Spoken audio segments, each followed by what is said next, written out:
Ladies and gentlemen, hello there and welcome to another edition of the Mr. Warren Hayes Show. I am, of course, undeniably the man that you know as Mr. Warren Hayes, and this is the Mr. Warren Hayes Show. I am Mr. Warren Hayes because this is the Mr. Warren Hayes Show, and we are going to be doing Money in the Bank 2019 predictions because they are coming up this Sunday. We're doing them here live on youtube.com/Mr. Warren Hayes here on a nice Thursday evening. And on this nice Thursday evening, it's Thursday evening here in Canada, but guess what? It's also Thursday night in Texas.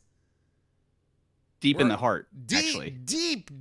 So goddamn deep in the heart of Texas. The briefcases are bright. Hang on a second. I haven't introduced you. Shut up. Sorry. Give me protocol. Yes. I'm being joined by Anthony Suter from the Smark to Death podcast, who's going to break down Money in the Bank with me tonight. Anthony, thank you so very much for joining. Yeah, I'm, it's kind of bullshit that I didn't get to interrupt you on your show because I just listened back to our Blazer Bros predictions the other day, and it's like 30 seconds in. You're like, no, I didn't say that. No, not me. Well, but I mean, look, on the Mr. Warren Hayes to Death show, however, I can't do this shit. Anthony, there's a lot of stuff happening with Smark to Death these days, isn't it? Yeah. Yes. Tell us about it a bit. Isn't yeah.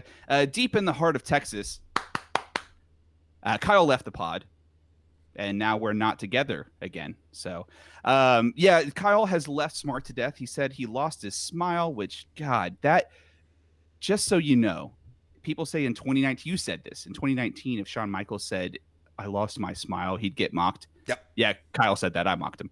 So it's applicable. But yeah, he left, so it's just me. I'm gonna do you, apparently, is what I was gonna say. But I'll have like you and John and some other people jumping on to help me out in the transition period. But I'm going solo now over at Smart to Death. I'm gonna focus a little bit more on the live stream. I have lights now, so you guys can actually see me with glasses and realize I really need a tan because I clearly look like I sit at home and collect pop vinyls behind me, which is not what you do at all. It's not. No. I spend all days indoors, Warren, but I'm happy. I'm excited about Smart to Death. It's still, it's the same show, just only one guy. There you go. And I'm looking forward to the next chapter of Smart to Death, Anthony, and you have our full support. We love you here at the Mr. Warren Hayes Show. When I say we, I mean me. and we're very excited for this next chapter, and we wish Kyle all the best of luck.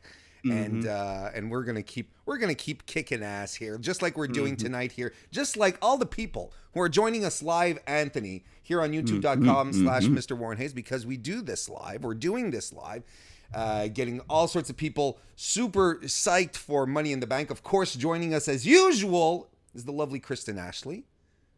We have Brian Payne, who's here as well. Carlos, Maven Glean is with us. Kevin Carroll, Michael Stepney, the world's most beautiful mod, Blaine Mendoza. Yes. Who else is here? We have Chris Spizak, who's warming up for his own show a little later on this evening, and nice to see you. We have Lauren Founds from belltobells.com, who's here as well. Kristen Ashley is also from belltobells.com, by the way. Look, we have a whole bunch of people. Did I see CM Phil? I think I saw CM Phil in here somewhere. I don't know. Maven Glean said we're the two coolest dudes in the wrestling podcast world. She's right. She is right. And Bob Aruski is here as well. And Kristen Ashley, a little. I'm going to give you guys a little inside baseball here before we actually move on. Before we actually head forward here. Kristen Ashley was originally supposed to be my guest this evening on the show to talk about Money in the Bank, but she's not feeling well and she lost her voice and we were talking. It was like no, I can do it. And it's like no. I appreciate. She wanted to do it. She can't be here live, but she is with her voice. But she is live in the chat, and she's going to offer Anthony a counterpoint to what we're doing. She says in the chat, to follow live, she will be giving her opinion on every match and why Warren and Anthony are completely wrong. So it's going to be an interesting evening. Yes, it shall be. And by the way, in case you are watching live or whatever on YouTube, give the video a thumbs up if you don't mind. That always helps. You can share the link out as well to get more people in here, more eyeballs on the product, as they say. Plus, on top of that, maybe you're not watching live. Maybe you're even listening to this on a podcast application, which is fantastic because the Mr. Warren Hayes Show is available on all podcast apps: Apple Podcasts, Google Podcasts, First Find, Fling, Blang, Prime, Sprop. All of them. What the I may or may not had a slight stroke there, folks. I feel like Kyle never left. confirm. I feel like he never went anywhere. Let's get to it. It's a hefty card that we have on our hands. It's 11 matches total, Anthony. But before we actually start talking about the card, let's talk about the build up to Money in the Bank.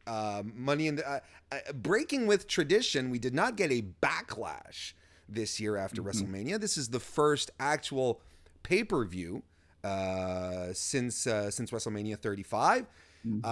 We've had many things happen. We've had the Superstar Shakeup. That's just seems to be ongoing. We have wild card rules, and we've had throughout all of this build up to this pay-per-view. By God, Anthony, what the hell is going on? How did we get here? I'd like to correct you and say it's more of a build low than a build up. I like that. So Money in the Bank is actually one of my favorite pay-per-views typically. I know, like, it's got the stupid shitty thing where the baby faces always get beat up, and I did give you a knock on that on the I heard. I pay attention. I know. I was making sure. But we got the super shitty thing, the old trope every year where the babyface gets beat down before Money in the Bank and whatever. But typically, this is a lot of fun. The cash-in aspect is a lot of fun. My favorite memory in my return back to wrestling is a Money in the Bank pay-per-view memory. It's Dean Ambrose winning and cashing in the same night. But this year, I want to be excited that Almas is there and Ricochet because the spots are going to be cool. I hope so. I want to be excited for when I don't watch this live and watch Game of Thrones series finale and then come and watch it afterward and finish the show out. I want to be excited for it, but I'm not. Will I watch it? Absolutely, because it's WWE, and as much as I would like to not watch it, I'm going to because they have my money and I'm a mark. Well, I know what I am. I was smart to that. Actually. Yeah, at least you're not lying to yourself. That's something. No, I mean, I paid $10 a month. I might as well watch the shit they put on the network. There's been a lot of there's been a lot of build. Obviously, the landscape since we've last talked about a pay-per-view, the landscape has changed dramatically because we don't have. Seth is Universal Champion, Becky 2 belts. We even have Finn Balor who's Intercontinental Champion, Samoa Joe who's US Champion. There's a lot of stuff that's changed and that we've moved into, but it's just not particularly exciting. Well, I want to get your thought on this. I'm gonna state something, okay? It's an editorial, and you just deliver your opinion onto it. I'm gonna take notes. It's not a rant. It's just an editorial. Okay. I didn't know how long this was going. I feel that the Superstar Shakeup that has because it has been going on for a few weeks, plus the wild cards, the people that can move from brand to brand. I feel that it's been distracting from proper build to Money in the Bank. I feel it's just added layers of confusion to you. Well, it's done the thing, and I talked about this yesterday on the show. It's done this thing where we're, like you said, it has taken away from the build. And honestly, I legitimately forgot that Money in the Bank was this weekend, despite we should have been excited. We all were excited, right? Because we didn't have a pay-per-view between WrestleMania and Money in the Bank. We're like, you're going to get a 6-week story. And Money in the Bank is considered like there's the big One four. of the big four. Yeah. Well, there's four. There's WrestleMania, Survivor Series, Royal Rumble, and wait, what's the third one? SummerSlam. Those are the four big ones. Right. But WWE does consider Money in the Bank to be their part of the big five. Like they do consider that one to be a big one, and with reason, because it's a pay-per-view, kind of like the Royal Rumble that has an effect, that has a tangible, that can have a tangible effect on your title situation, right? Right. But you're right, though. The wild card rule comes in, and we're more focused on the fact that almost the exact same segment is opening Raw and SmackDown in the week building up to Money in the Bank, and we're supposed to be excited and be like, oh my God, Ricochet showed up and held the stupid toy briefcase that has nothing in it. Does this mean he's gonna? No, it doesn't. It never means they're gonna win. But we should be excited. Almas is probably gonna win the damn thing, and no, it's like, hey, don't get ahead of yourself. Don't spoil it. It's part of my point, damn it. As I'm like fisting the air. What is wrong with me here? Woo, that's a sentence. There will be no fisting on my stream. But you're totally right. We're more concerned about the fact that Shane McMahon, we have to see him and his stupid jabs 2 nights a week, and Roman, who was put back in this terrible situation after getting a very good return. That's all we care about. Yes, and we'll definitely get into Roman when we get to Roman. So okay, well, why don't we just get to it? Let's stop beating around the bush. We're fisting and we're beating tonight here on the Mr. Warren Hayes Show, everyone. Jesus Superman Christ. fist. No, it's Superman fist. No blue chew. God damn. All right, and chat, of course, you will always be invited to drop your own predictions in the chat. We have we're gonna have our camp counselor, Kristen Ashley, in the chat, who's going to guide discussions. We'll see what happens, but please do get involved. We're going to start right now with the first match of the evening, which has been, and which I think was announced on social media because they didn't make a big deal out of it, and it's a match that's going to make me mad straight off the bat. SmackDown Tag Team Champions Daniel Bryan and Eric Rowan versus the Usos. What the fuck? The Usos are on Raw. I forgot.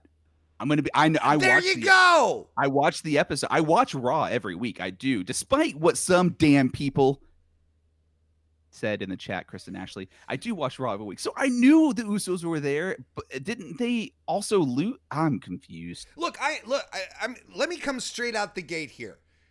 Anyone who's watched my show this week knows I'm done with the wild card. I'm finished with it. It has no more use for me. This here, and I love the Usos. I love Daniel Bryan. That's not the issue. I'm actually really glad. But Jesus, and this is going to be a great match. It should be. It's on the kickoff. Why? It's fine. But Jesus Christ, So what you're telling me is that with the wild card rule, teams from another brand can go challenge for the other brand's championships, and then what if the Usos win? Do they go back to SmackDown? Are they going back to SmackDown 3 weeks within this fucking wild card thing? 2 weeks, whatever. So why were they even changed brands in the first place? Well, so I'm going to present this, assuming the Usos lose. Assuming the Usos lose. One, it's on the kickoff show, so that's good. If this was on the main card, I'd have a bigger problem with it, and I do have a problem with it. I do have an issue with it. But if the Usos lose, like, whatever, they have one more match on SmackDown, and like, that's fine. It's almost like this is a really shitty segue to the brand split ending, because we've heard this, like, as Conrad would say, this rumor and innuendo that Fox wants all the WWE's top stars on their shows, and NBC does too. So clearly, like, right? Like, this wild card rule has to be moving toward this. I mean, this pay-per-view already says, fuck the brand split. We're done with it. It's been 3 years. Now it's time to, I don't understand. I can't even put into like words exactly how I feel about it. Chad is concerned about me. Thank you very much, everyone. I love you all. Thank you for being here. Thank you. Now, but look, of course, I slightly exaggerate when I talk about the brand, when I talk about the wild card stuff. But I really don't like this. Like, I don't. It bugs me. And the thing with the wild card rule is what I said on my SmackDown recap. If they had given, because it's not even getting the effect from the audience that I'm sure they want. If they had given, give us 6 to 8 months, for the newly created brands post superstar shakeup to establish themselves, to know that such and such is on this side, such and such is on this side, so that we know where the division is. So then when you introduce the wild card rule, then you get excited. Then you're like, then maybe, Charlotte is going to go pop up on Raw and beat the hell out of Dana Brooke. You know what I mean? Then you get excited when people start surprisingly showing up. Now everything is always in flux. Although I very much so would not be excited about Charlotte Flair showing up to beat up Dana Brooke after they just built her ass back up. I'd be very upset about that. Actually. I would be very upset about that. That's wrong. And also, chat, just so your chat knows.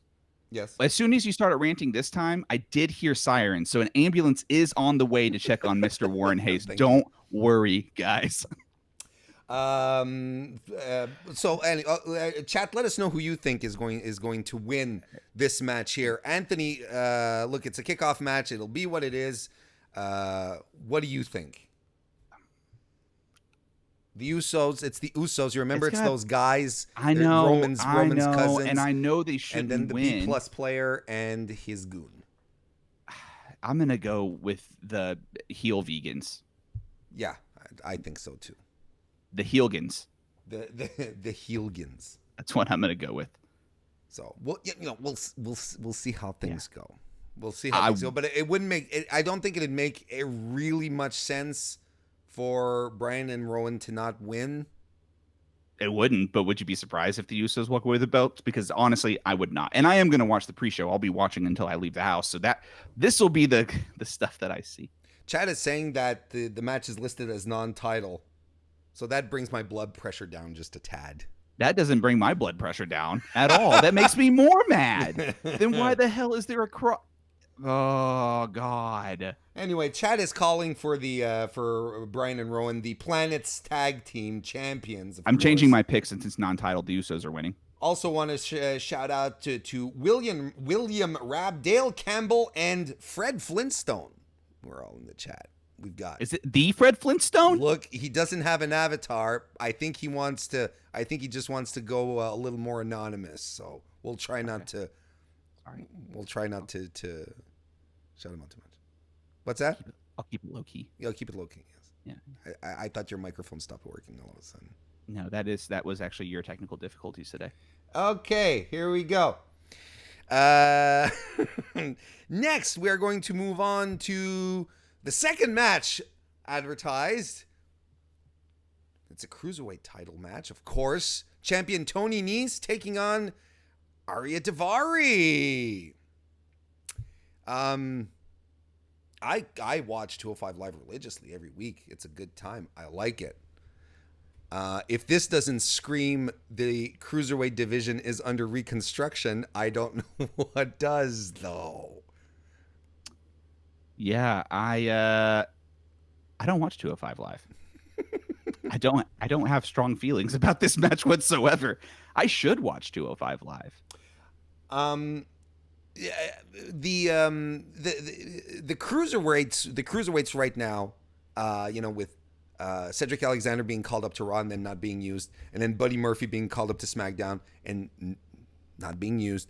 They are they've been and then Mustafa Ali a couple of months ago being called.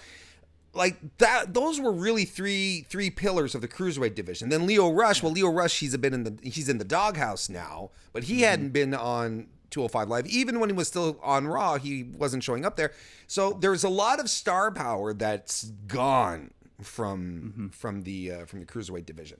I'm a big Tony Nese guy. I really, really like him. I've liked him for a long time. I was saying last year, 2019 is going to be his year. Boom, he wins the cruiserweight title at WrestleMania. He's a fantastic wrestler. But he's a little bit too cardboard for me. He's very much that awful stereotype that people like. So when people think of flippy dudes that can do cool shit on the indies, they think of guys like Tony Nese. Their matches are enjoyable, but they don't typically have a lot of charisma, so they're not a lot of fun to watch. And honestly, like, it is what it is. I would have. I don't understand, and I'm glad you said the Buddy Murphy thing, because I actually was thinking about Buddy Murphy the other day. I don't remember why. He just popped in my head, and I thought, I was so excited when he came in. Why the fuck is he not in the Money in the Bank match? And Cedric Alexander, he was thrown up on Raw. And right. He lost his debut match to Cesaro. Remember that? No, I remember that. So, and it was a great match. And I was like, okay. It's fantastic. And I was like, oh, does this mean a push for Cesaro?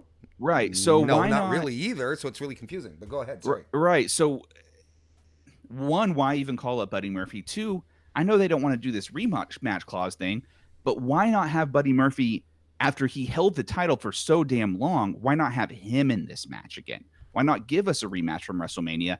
And then wild card rule applies to all brands.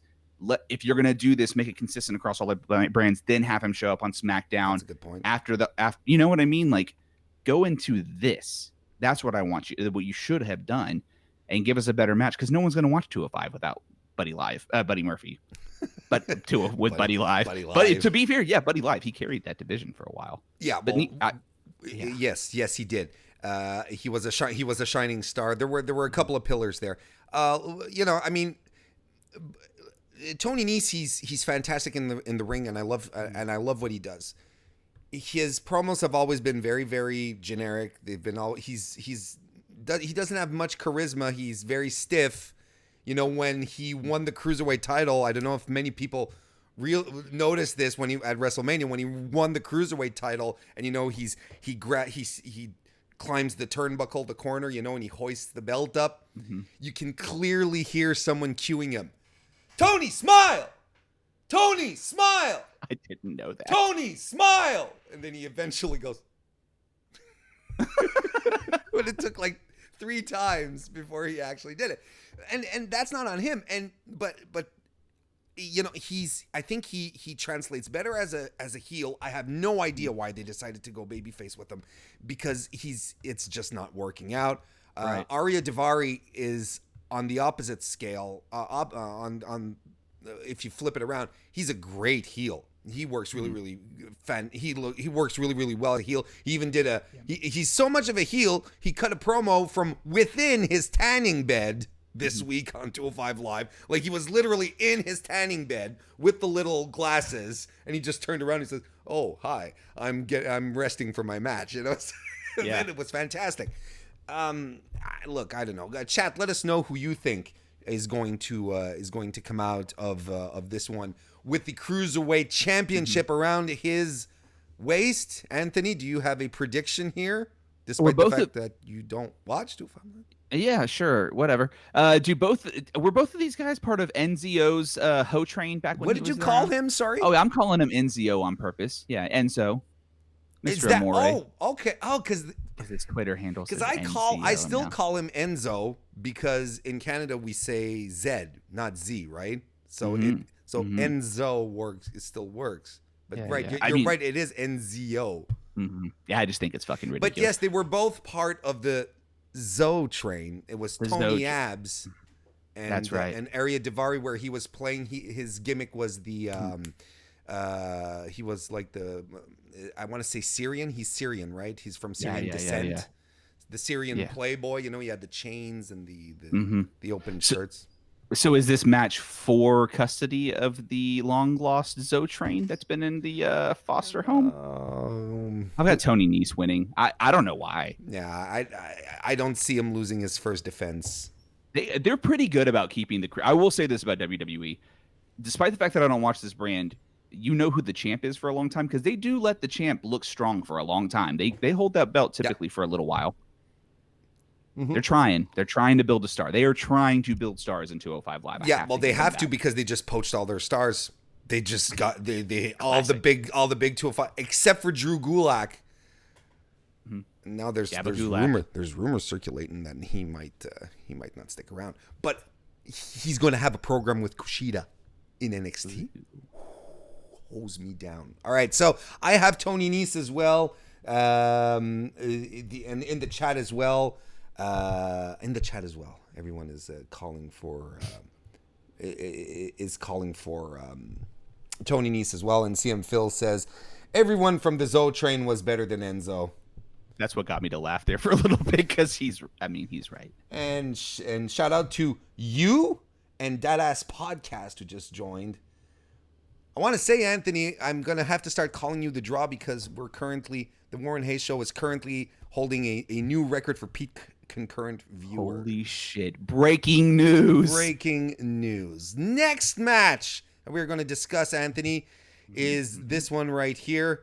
A U.S. title match between champion Samoan Joseph, the challenger being Dominic's dad. My wife loves that you call him Samoan Joseph, by the way. Every time he pops up, she knows this now after months of you doing it. I'm like, hey, Warren calls him Samoan Joseph. And she's like, is Warren one of your make-believe friends? And I say, yeah. Yeah, he is. Yes, he's one of the invisible people I speak to. Anthony, this one has actually been in the cards for a while. We were supposed to get a match at WrestleMania, but Ray got injured, couldn't properly work a match, so he got squashed essentially. Samoa Joe, I know I'm not alone, I'm not special in this, but it's about goddamn time that they give Joe a title, that they give him pay-per-view wins. He needed to be strong because Joe basically always lost the big matches. Right. What do you think of Samoa Joe's title reign so far?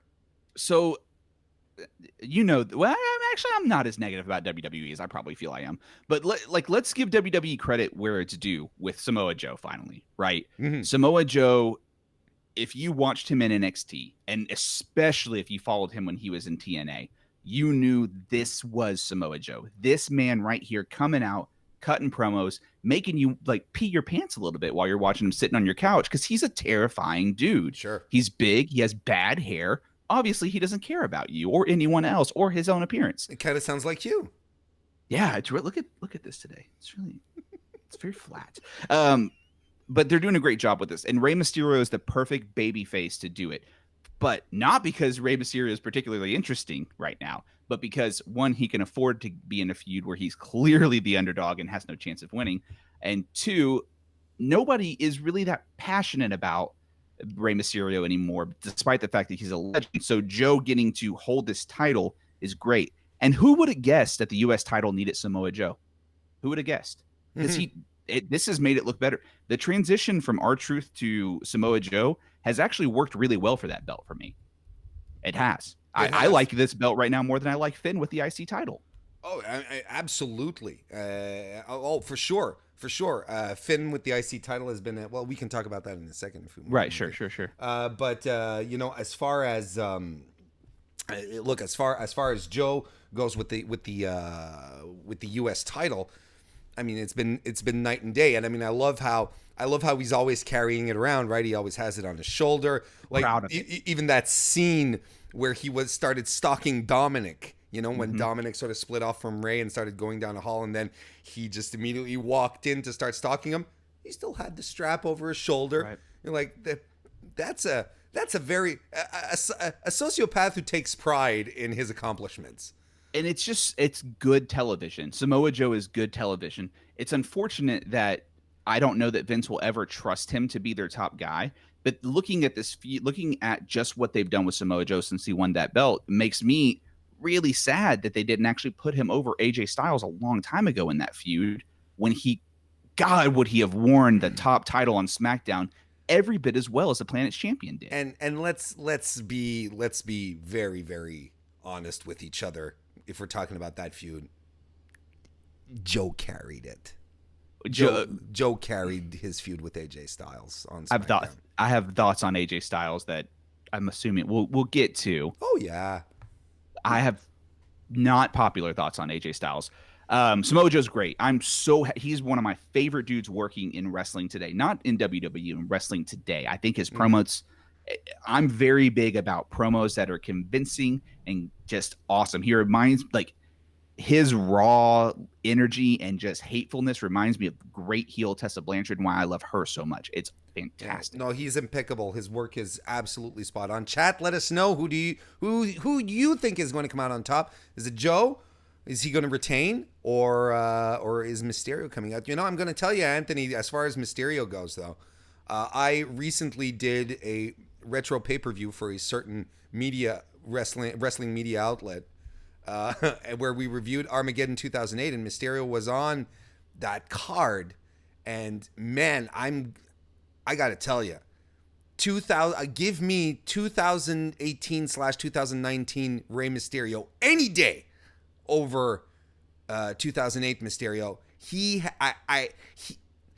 is in such top form, and he is doing things now that he wasn't doing in 2008. In 2008, he was 2 or 3 steps behind. Right. And we're talking in the match against CM Punk in 2008 on the Armageddon card. Where today we'd be like, dream match, and back then you're like, wow, this just isn't clicking. Like, I would be okay if Mysterio won this, because Mysterio is as much as I'm for Joe winning big matches, keeping his title. Rey Mysterio has literally been pulling out some of the best performances of his career, and he is in his mid-40s, my dude. No, I mean, you can't. When I say that I don't find Rey Mysterio particularly interesting, I'm not talking about his in-ring work. Because if I were to say that his in-ring work isn't particularly interesting, why do I watch so much independent wrestling? Because that's like, he's the one the man brought the Canadian Destroyer back to WWE. Let's praise his graces forever. His return was worth it for that alone. And now we can see Destroyers like every weekend. It's fantastic. I just don't think as a character he's particularly interesting. In the ring is a different story. Put him in all the matches for that. And maybe it's just because he's a little outmatched. I mean, it's got to be hard to be in a feud with Samoa Joe. He's better than you on the mic. He's going to carry it better. And it just seems like he cares more than everybody else in his feuds. That's true.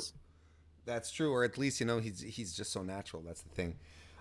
There's a lot of people calling for Joe to win, to retain. We have just, where'd it go?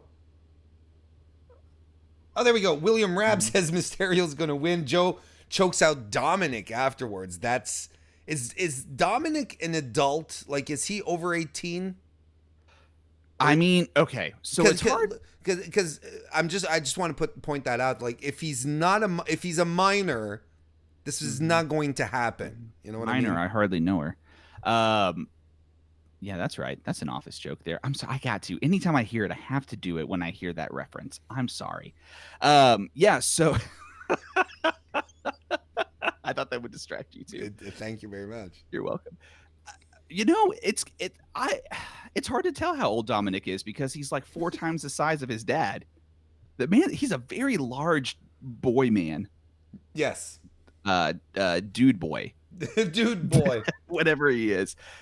I've got Joe winning. I like that prediction. I do think Dominic's getting choked out. Wow. Win or lose, Dominic's getting choked out. Doesn't matter if Mysterio wins or loses. He's getting choked out. If Joe loses and he chokes out Dominic, that's a perfect way to keep the feud going. So they won't do it. Here's my bold prediction. I think Ray's going to win because Dominic is going to interfere. What's he gonna do? He goes out and does a Canadian Destroyer to Joe. He's gonna like trip him up or something. He's just gonna do something real basic, and it's gonna allow it's gonna toss him into the ropes for the 619 or some shit like that. Do you think it's gonna look like, since we don't know if he can actually, like, I know he's been training to wrestle, do you think it's gonna look like when you played like the WWE 2K games and you're like the manager and you're trying to like pull the legs, so you're just like this the whole time? And then he's gonna finally get him, and then finally does. Yeah, I think that'd work. Oh, I hope that's how it goes. Kristen Ashley says Joe will win, and my concern for this plot line remains very little. Blaine calls Dominic Walter Jr. And Fred Flintstone. That's so weird to say, but Fred Flintstone says, now that Ray's doing the Canadian Destroyer, should it be called the Mexican Destroyer? He's from San Diego, actually. Yeah, so I guess the Californian, yeah. The 6-1 Destroyer. Anywho. Destroy 1-9. There we go. Destroy 1-9. There you go. That's clever. It's not that clever. All right, next match. men's Money in the Bank match. Hey. Andrade, Ricochet, Drew, Finn, Sammy, Baron, Ali, and Randall. That's our field. 8 men, 4 from SmackDown, 4 from Raw. It's a peculiar one because here's one thing. WWE feels like, building Money in the Bank. The best way to build Money in the Bank is to put the competitors in either fatal 4-ways or in tag matches with each other. And it's like, will they be able to coexist? Kind of situations. Yeah. And that's not build. It's just dull. It's just lazy. Am I right, Anthony, or am I right? I mean, you're right. Also, I know it was very weird to see the faces I was making, but I'm trying to copy that grimace Baron Corbin has. It's like, it's like it's like a weird sneer. Popeye. Very weird Popeye. The build's been trash, but they also peaked at sitting on the ladder's microphone segment. Like WWE peaked Money in the Bank build at that point. That segment was amazing. It was fantastic. What are you laughing at? But when they were all sitting up with their microphones last year? No. With Jericho and Ambrose and that great segment where they sat on the top of it the year that Ambrose won. Okay. Yes. Yeah, that was the peak of Money in the Bank ladder builds. And because of that, because you had Jericho and Ambrose and Kevin Owens all in the same segment, no build can ever match that. It just can't, because the talking was so good. I don't think this match is particularly weird as far as people that are in it. No. I think it is wonderful that the veteran that they chose to have in this match is Randy Orton. He's the perfect Money in the Bank ladder commander of the match. It's just like when Jericho was around, right? Yep. Like you kept Jericho in these multi-man matches because the man knew a multi-man match. Randy Orton is just athletic enough and big enough to take big spots and give big spots. I think Baron Corbin's going to stand out big time in this match because people don't realize he's good, but damn it, is that guy good. He's great in the ring. I don't care what anyone says. I'm going to tell you his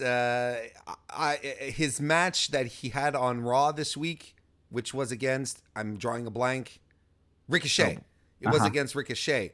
It was a really good match. It was a fun match, and that's something that we hadn't seen in a long time with Baron.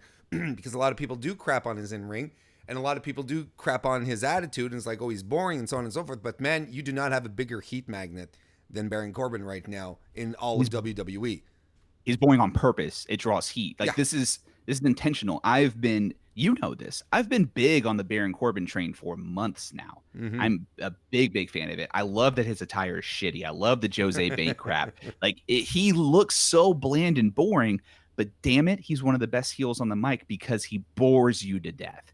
He does. He's not winning this match, but I do think that he's going to really, really impress.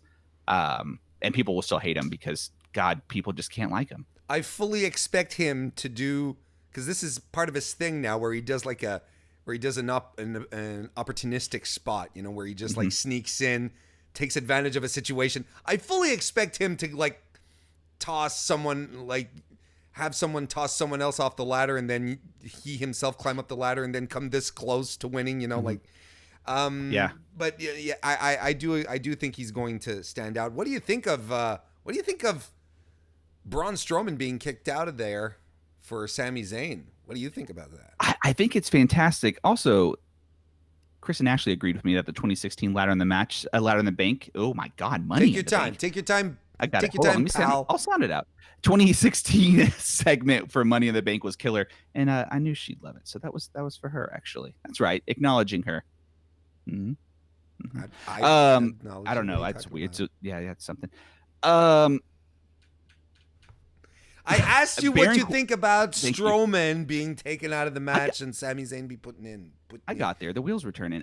Sure. Honestly, I'm good with that. I like that a lot. I'm glad that Braun Strowman's out of it. I know that at one point we all loved Braun Strowman, but please stop putting him in these matches that he's not going to win. Please stop doing that. And I don't want his big ass in Money in the Bank because I hate it when he won Money in the Bank last year. I hate that a monster had it and then he did nothing with it because he lost. And Sami Zayn, frankly, is just more entertaining right now. He just is, and he's great in the ring, and he's perfect for these matches. Very happy with that substitution. Chat, let us know who you think is going to pop out here. There's already a lot of people calling for Andrade Cien Almas or Sami Zayn. So the question that I have basically here is who. Let me start over. 2 years ago was Baron Corbin who had the briefcase, and it was a terrible briefcase. There was no proper cash in. It was just shit. Last year was Braun Strowman, which again was another terrible cash in, and it was just shit. I think this year WWE has to be I think they're aware of this. I think they have to give it to someone who is going to give us an exciting cash in. That's what I'm thinking. And you know what? From everyone who's on the field right now, who would need like that, just that little tinge of elevation, and who could carry the briefcase menacingly, like menacing in a sense that he's looming somewhere. I think it's Drew. Yeah. I think you give it to Drew. He's, they've been stop and go with him. He was really, really hot. Even with mostly stop with even up to Ziggler, but then when they started to do the thing with the trio with Braun Strowman, it cooled him down quite a bit. Put him in the feud with Roman into WrestleMania. We knew he was going to lose that. I think they do see a lot of upside in Drew McIntyre because there is a lot of upside with Drew McIntyre. You give him the briefcase, you have that big bastard walking around, and at any given moment he can snap and just decide that you're dead. I think Drew gets it. What do you think, Anthony? So I do like that pick, but if let's say the brand split, let's say it's actually going to stick around. Let's say it's going to stick around for a while. It has to. Otherwise, it's super lazy. It has to. So you named last year was a Raw winner. Year before that was a Raw winner. No, it was SmackDown. Baron was on SmackDown. That's right. I forgot about that. I cannot remember him being on SmackDown or with hair. And I think both those things were true then. Yep, he had the hair. He was the lone wolf. Yeah, I hated that iteration. Anyway, I think it's easier to get Drew McIntyre because I do think he or Baron Corbin are on their way to feud with Seth. I do think that's where we're going after Money in the Bank. It's easier for me to see them booking Drew.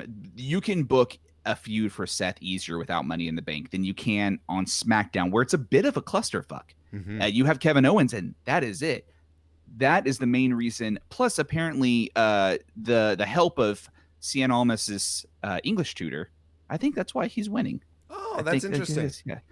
Yeah, because Vince wanted him to speak English, and he said "money in the bank" instead of dinero, and he's like, "All right, well, you're gonna win the briefcase now." So, good job, pal. Way to go. That's how we say it. Now I understand what you're talking about. You're talking about the green. The whole time we didn't know this, but he said dinero, and then he thought that was taco. Exactly. You in the chat says it's going to be Randy. And we're going to get that throwback Randy versus Kofi feud for the fall. She's bookmark this. It's a threat almost. We've got a lot of people calling for Andrade. Yeah. Ricochet Blaine. Blaine says Ricochet is taking a super kick mid-flight at some point during the match. That's the best prediction. That's actually the best prediction. Carlos says Almas needs the win. William Rabb is calling for Almas or Zayn. Kristen says probably McIntyre because they insist on forwarding a dead story. That's an editorial if I ever read one. Michael Stepney says McIntyre gets close, then Corbin knocks him off the ladder and through a table. Imagine Corbin winning. He would get ultra heat leading into SummerSlam. I cannot disagree with that kind of thinking. I actually disagree with that. I don't think there's any babyface in here that can give any of the heels. I don't think that we got Ricochet and we have Finn in there, and I don't think either of those guys not winning or being pushed off the briefcase would give any heel monster heat. I don't think they're over enough. Ricochet's fairly over. Finn certainly is not. No, I disagree. Finn is super over.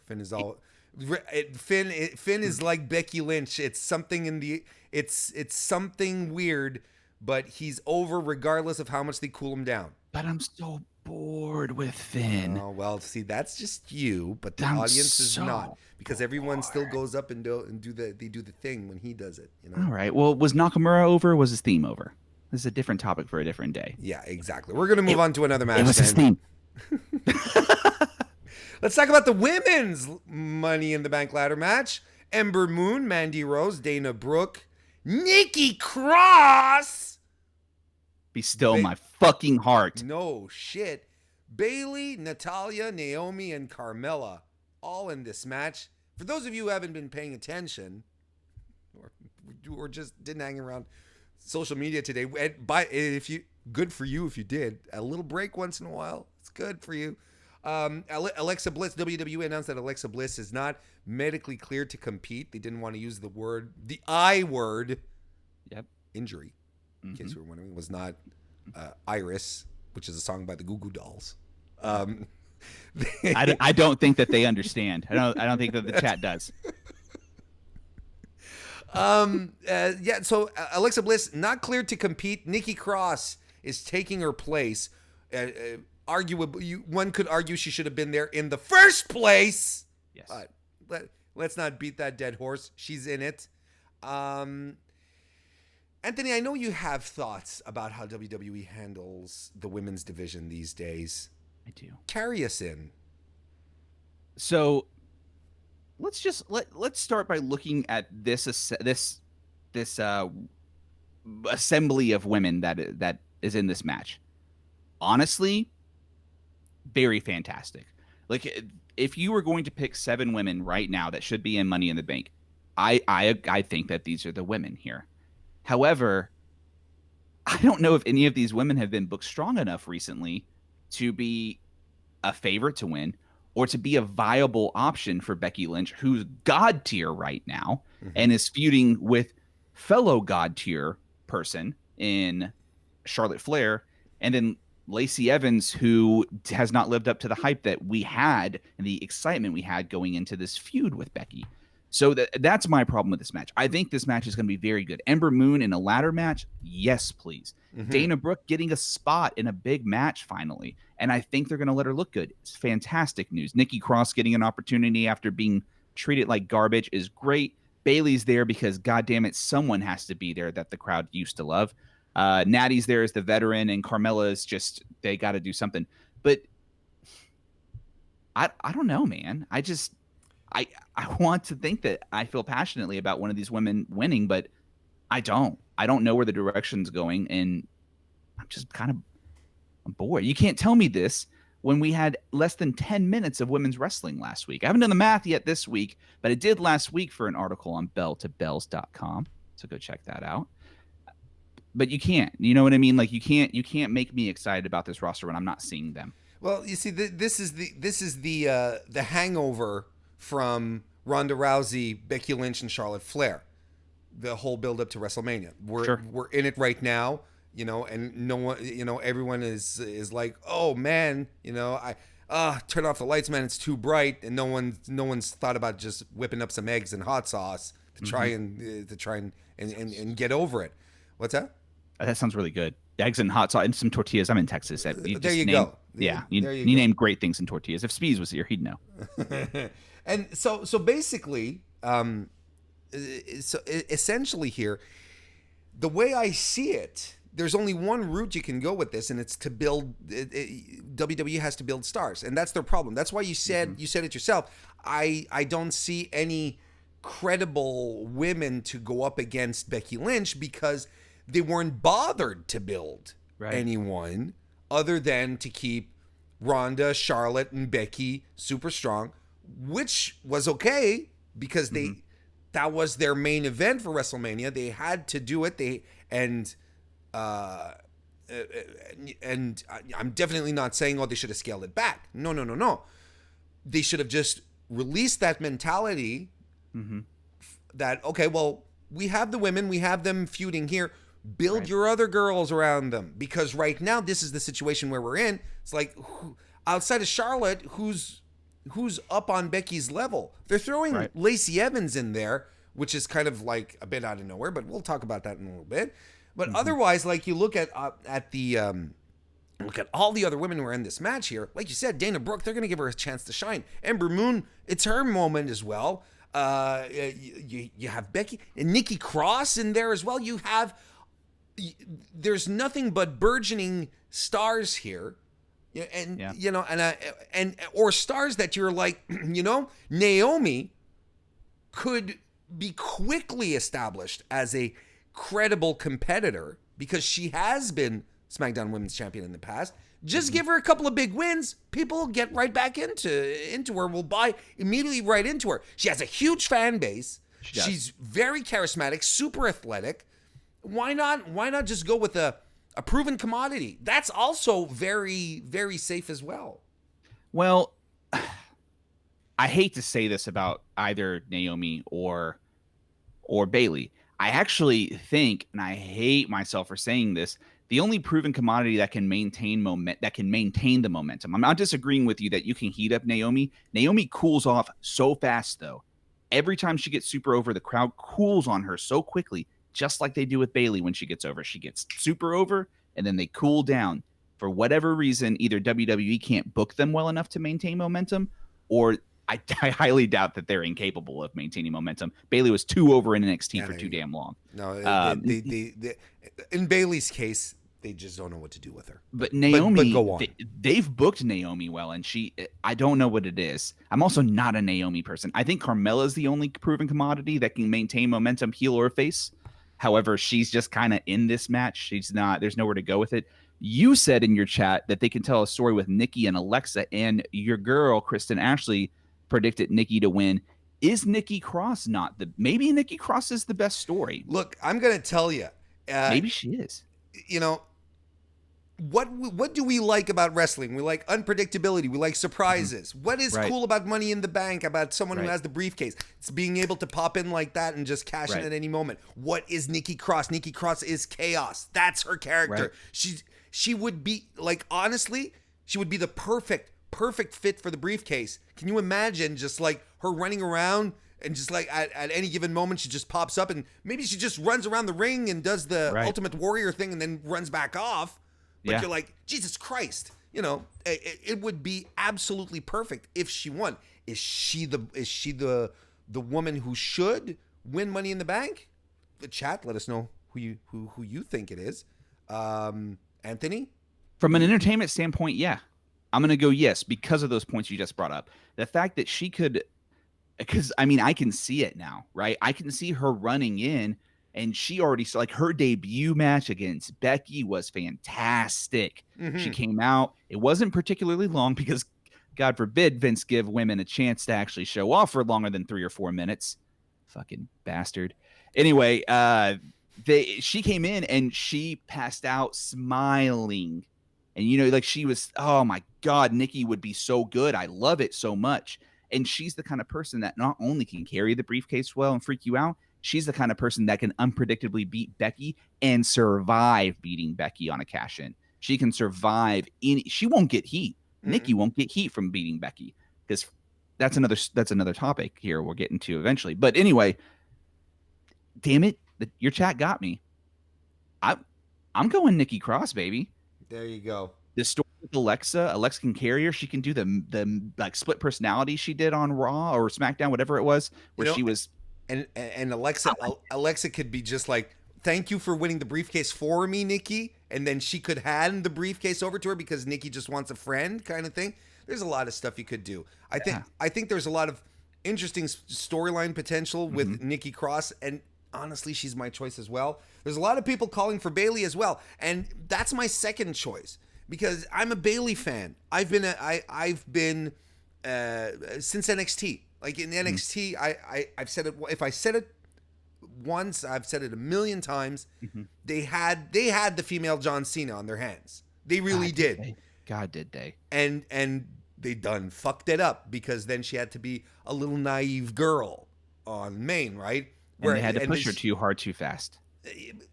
They just didn't know how to push her. Just, Bayley likes to hug people. Yeah, but she also likes to kick their teeth down their throat. You know, it's not like anyway. But Bailey to me would be that would get her back into a situation where people feel that they can cheer for her. We've seen it many times. People are just waiting for a reason to cheer for Bailey. Give her the briefcase. Everyone will be happy. They'll get instantly behind her straight out of the gate. Otherwise, give it to Ember Moon. But right now, I don't feel that the heels. I prefer a heel Money in the Bank holder, but I don't think that the heels are strong enough. Like there's Mandy Rose in the match. There's two baby faces that can hold that are perfect for a briefcase. We saw it in 2016 with Dean Ambrose, and if we see it with Nikki Cross, that's great. Before we move on, I do want to say about Bailey, and your girl Kristen said in the chat that every woman could use this. This is very much true. Every single woman here could use this, and it's an easy story plot to try to rebuild this women's division that they destroyed on the path of WrestleMania 35, because they did destroy this division in an effort to get a main event. They didn't have to, but they did. I think that I would actually be very emotional if Bailey won, because she actually is the biggest part of why I came back to watching wrestling. It wasn't me seeing Finn Balor's entrance or seeing Finn Balor versus Samoa Joe, despite that being the first match I saw again. It was Bailey and Sasha, and just like being able to buy into that story, not knowing anything about it. I think I'd cry real tears. Like Game of Thrones ending and Bailey winning Money in the Bank the same night. God, I'd be a fucking wreck. I'm glad I have wine while I whine.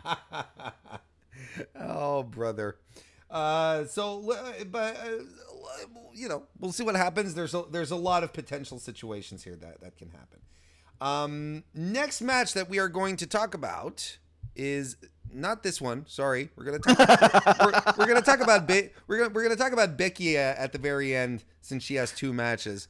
Because I'm actually going reverse order as how they're presented on WWE.com. You know, I'm not editorializing here, but I figure not Bailey, but Becky's matches, we'll talk about them at the very end. She's promoted as being the last match, by the way, her and Charlotte, even above the Universal title. So, but anyway, that has time to change. Next match is going to be this one, The Miz versus Shane McMahon. My thoughts are very, very simple, concise. I think we'll be able to scoot over this one very, very easily. Get Shane McMahon off of my television, out of my ring, and let Miz move on from this. There we go. Please give the Miz his win back, and God damn it, let Shane go hang out in a Jordan store, buy all the sneakers, and go the fuck away. Please. His shoe game is on point. Yes, it is. I like Shane showing up for WrestleMania. You know, they pulling him out of and having him do your crazy thing, your yearly crazy thing, Shane. Thank you, and then send him away for the rest of the year. I'm fine with that. I really am. Is it crazy anymore? I'm still okay with it. Like, I don't mind. It's a novelty thing. It does, honestly, from my end, it doesn't bother me. But getting him into storylines where he will wrestle on pay-per-views. He has wrestled on every WWE pay-per-view since the beginning of 2019, Anthony. He hasn't missed a single one. I saw you. Did you tweet that earlier today? Did you tweet that, or did you say it in your show last night? No, I think I don't remember who tweeted it out. I don't know. Somebody did, and I saw that and went, oh boy. And Finn for like a year couldn't consistently get on pay-per-views. Yep. But Shane's been on every pay-per-view since the start of 2019. So I just want Shane gone. And honestly, he's not even, like, all the McMahons, their mic work is subpar now. They're not the McMahons from the late 90s or early 2000s where they grabbed the mic and they were gold. Vince can't do it anymore. He gets confused in the ring. Shane can't round much more. Do I have anything else to say? Stephanie is annoying as hell. We don't need the McMahons on TV anymore. They're not the commodity that they once were. Because there is a time you could argue that the McMahon family did bring something. Were they overexposed? Yes, but they did bring something. Now here Shane's not even that good. He's not even that interesting. He's not even that good a heel. You know, it's not like then there's the whole issue with the throwing punches. Chat, let us know who you think is going to come out on top of this one. Yeah. Well, what do you think, Anthony? Well, I hope it's The Miz. I'm going Shane. You hope it's The Miz, but you're picking Shane? Yeah, but if you pick Shane, that means the feud continues, Anthony. I fucking hate you. I'm not. Listen, I'm not the one that's ignoring my 37 writers and giving you this result of this match. So don't blame me. Blame Steak Wrap McMahon. Steak Wrap? Have you never heard that rumor that, like, apparently Vince just loves steak wraps? Like, it's a fucking terrible bit. People are like, "Oh, give me a steak wrap and learn English," and shit like that. I've heard a rumor. You think Shane is winning? I really do. I'm praying for Miz. I think Miz is going to win because this has to stop. I've heard that Vince McMahon didn't know what burritos were. What a shit life. How do you go your life not knowing what a burrito is? I don't care how. I think it's it's like at some point there were like years ago, Tom Pritchard and Jim Cornette, they were all sitting around, let's have burritos. And I said, what's a burrito? I said, well, that's what, we just put one in front of you, Vince. He had never had a burrito. Man, CM Punk said a millionaire should be a billionaire, but he should have said a millionaire that should be a billionaire and doesn't know what a fucking burrito is. No, that's it. What a sheltered life you live. As a Texan, I'm upset. Yeah, everyone. There's a lot of people calling for Miz. I think that's what we have here.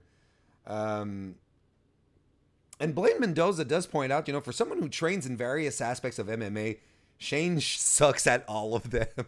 Do you remember that whenever Shane was like gonna face the Undertaker and they were talking about, well, Shane, he left and he's training in BJJ, which is blowjob jujitsu, and he's gonna beat the Undertaker, and yeah, and then he comes out and his arm bars are fucking. He's like doing this weird arm bar and the arms like this. But he's a dad, Well, he is that. That is true.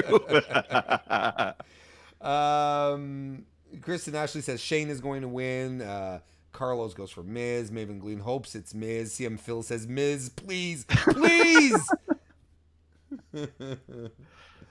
Oh boy. So let's move on from that match then up to this match here. The next match, the 8th match that we're talking about this evening. God, Roman Reigns versus Elias.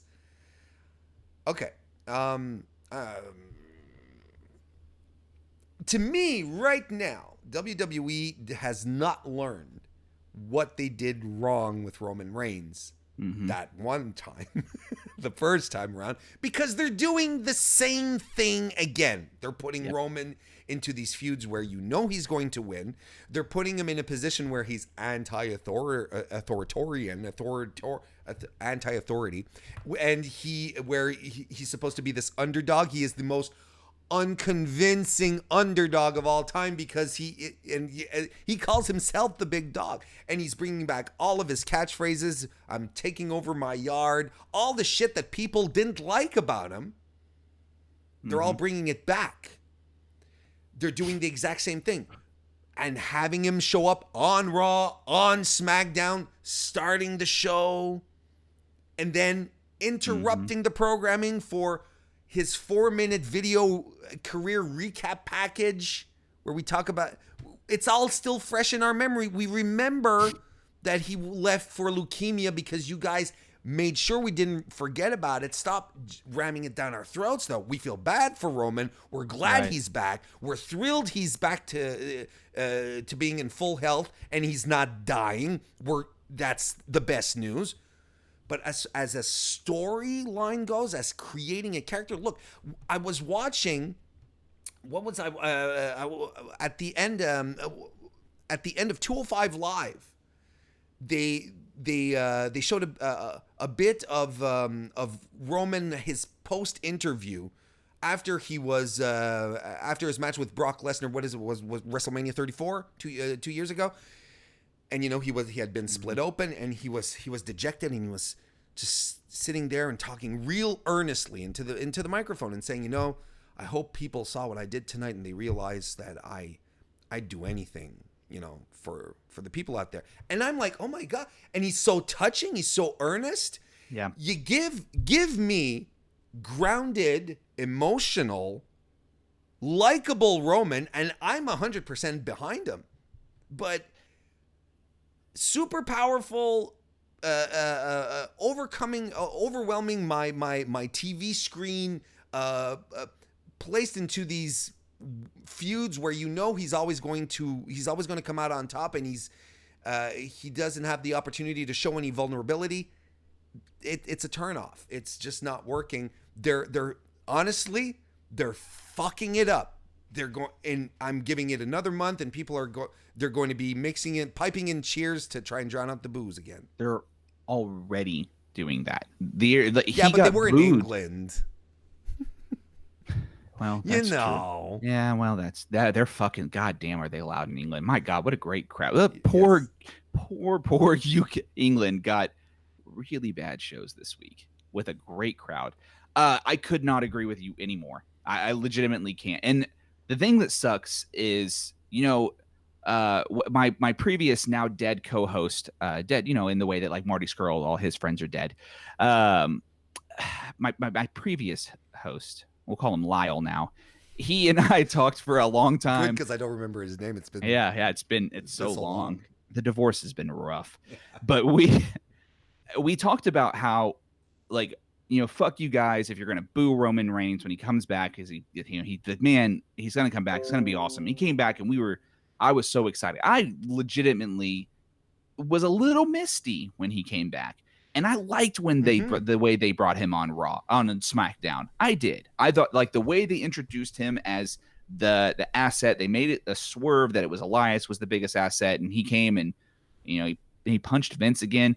I was like, all right, cool. We're gonna get silent badass Roman that has a mic, drops it, because that's what we want. Either be a badass or be Joe Anoa'i, however you say his name. Be him. Be the guy that we've seen cut these great earnest promos. Be the man that was weak and like vulnerable and bloodied and battered after you beat Brock Lesnar. That's the guy that I'm like, he's not an underdog. No, but he's my dog. That's my guy. That's my boy. We can buy into him being a superhero if he's human enough for us to believe he is. And that was the twist that they had with the leukemia. Right. Where it just brought him back down to such a relatable level that we're like, Jesus Christ. Yeah, of course we're behind you. I support WWE not like being very blatant in the way they're using it. Like, they still refer to it, but it's not like Roman's picking up a microphone. Hey, remember when I had it's not. Well, he's not going to, though, and he's not going to do it either. But it's not his character to do that. Exactly. It's not his character to do that. WWE is absolutely trying to use the leukemia to get him. They think that the sympathy card needs to be played every week for him. We have sympathy for this man. We understand he went through this battle. We know he did. And not a single fucking sane person would ever say, fuck that guy, I don't care that he battled cancer. No one's going to say that. No one's going to have that take. And if they have that take, I'm blocking you on Twitter, because that's an awful take. It is. But no one's going to have, you don't need to keep bringing it up. They are using it. They are trying to, but you could have just brought this guy back and we could be like, cool, what a badass. He's still a superhero. And what an awesome guy. Yeah, exactly. Basically, I like Roman Reigns when he has a man bun. When he has his man bun, he's super chill. The tank top. Yep. No vest. Yep. But when he's greasy, wet Roman. Yeah. I'm a big fan of the way he's portrayed in Hobbs and Shaw based on trailers. I haven't seen any of that. Why does he wear a vest? Because he's jacked. Oh, you mean like in the ring? He's a massive guy. He wears a vest. And it offers extra protection. Shouldn't it be illegal? Well, anyway, that's a whole other story. That is a whole other story. Blaine says that the Anoa'is are so cool, and he works for Oos Wrestling in Hawaii, and the Anoa'is are cool as fuck. That just makes it worse that they won't let him be Joe. Exactly. Roman wins. And a lot of people agree. Carlos says we don't need Roman Reigns. We need Joe Anoa'i. He was badass and over. CM Phil says, give me arrogant, cocky heel Roman. Just pull the trigger and stop avoiding it. Because that's what he was when he started in NXT. Mm-hmm. And the chain, and he had the gold watch, and and he could pull it off. And I agree. You give him the moment to do that, and he pulled it off. That's what was kind of interesting with his the promo that he had after he retired Undertaker. You know, where he didn't say a word because everyone. I was about to bring that up. You know, you're like, why? Why didn't they pull the trigger at that moment? I kind of feel like it's a John Cena thing where everyone would like, yeah, give us the heel turn, but we're just never going to get it. I loved that promo. He cut that promo, and I was like, God damn it! Why'd they? Actually, I lie. I was okay with them giving him the streak.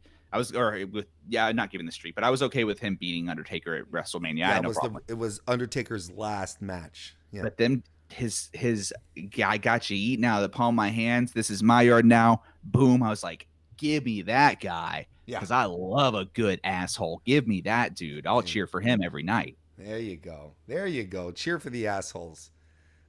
Next match. Oh, we didn't pick, bud. Oh, that's right. We didn't pick. Roman wins. Lol.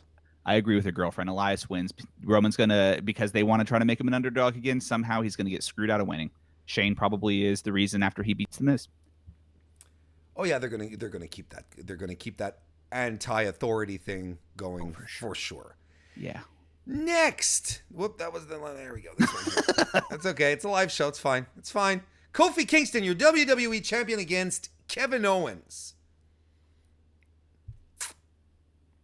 I like this feud so much. This was expertly built. Like, this was perfect. Kevin Owens cozying up to the New Day, then out of nowhere, because you knew it was coming. That's the thing. That's just the thing. It's just Kevin. That's what Kevin Owens does. That's his entire deal. He hates nobody more than whoever he's friends with. There you go. So, I mean, it was inevitable. I was surprised that they pulled the trigger on it so quickly because the chemistry was really, really good. But ultimately the timing was good. It worked out really, really well, and we have an asshole Kevin Owens for your true underdog, super babyface champion right now. How do you feel about this, Anthony? Love this feud. I also love that Kevin Owens was able to get a PWG Mount Rushmore of wrestling reference in the beginning of this feud when he and the New Day were wearing the same stuff, because that's a reference to him and the Bucks did it. That's true. And damn it, did I love the Mount Rushmore of wrestling, because it's a great, great stable with some very questionably vulgar promos from Kevin Owens. But you're right, this has been expertly built, and the fact that they pulled the trigger so fast made you think, God dang it, they're burning this candle too quickly. And then you realize, oh wait, I actually like heel Kevin Owens more than I would ever like babyface Kevin Owens. He was very endearing though as a babyface, and it just shows that he could do whatever he want. You know, like if the company told him you're a babyface, he'd be like, okay, and he'd do it, and he'd make the most out of it, and he'd be fantastic. Well, you're a heel again, Kevin. Okay, and then he'd just be back at it. I feel like that's exactly how he would say it too. Okay. I feel like he'd be a little more passionate about the heel part. Okay. Yeah. When he's on his game, when they're giving him storylines like this, is he not maybe the best heel in wrestling? It's hard. Him and Joe right now are on another level as far as. I was going to say Joe, but yeah. There's just something about Kevin Owens though, like Kevin Owens could just rip your heart out. Yeah. He makes friends with these people, and then he throws Sami Zayn the same night he becomes best friends with Sami Zayn on NXT. He kills him. Yeah. He becomes great friends with Jericho, and then makes us all cry. And then he becomes friends with the New Day, who just lost their friend. Does Big E stuff, doing a tribute to Big E. Calls himself the Big O, and then he rips your heart out because no one wants to see the New Day sad. No one wants to see the New Day sad except Kevin Owens. He doesn't give a shit. The big question here, the big question here. Yeah. Does Kevin win at Money in the Bank? Does Kofi lose his first big pay-per-view defense? Chat, what do you guys think? It's a tricky one because this is what I like about this situation.